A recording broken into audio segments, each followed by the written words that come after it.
পুষি, এখানে কি করছো বাথরুমের মধ্যে? আর এদিকে ব্রাউনি তার দিকে এক দৃষ্টিতে চাতক পাখির মতন তাকিয়ে আছে। তোমার ব্যাপারখানা কি? বাথরুমে বেসিনে বসে আছে? ও আচ্ছা, ওখানে আরও একজন আছে।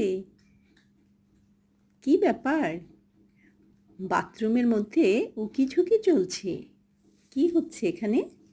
হুম, ভাবখানা তো বুঝতে পারছি না। ব্রাউনি, কি ব্যাপার? কি ব্যাপার? এত মাথা উঁচু করে করে চাতক পাখির মতন দেখছে, সমানে দেখছে পুষিকে। কি কি ব্যাপার? এখানে কি করছেন আপনারা? শুনি শুনি শুনি, দেখি দেখি দেখি। একজন তো গা হাত পা চুলকাচ্ছে, আর আরেকজন খালি এদিক সেদিক দেখছে চুপচাপ মতন, শুধু দেখে যাচ্ছে। হুম, বাথরুম সব বিড়ালেরই পছন্দ। হুম, আসলেই। এই যে এই যে এই যে আপনার চুলকাচুলকি শেষ হয়েছে?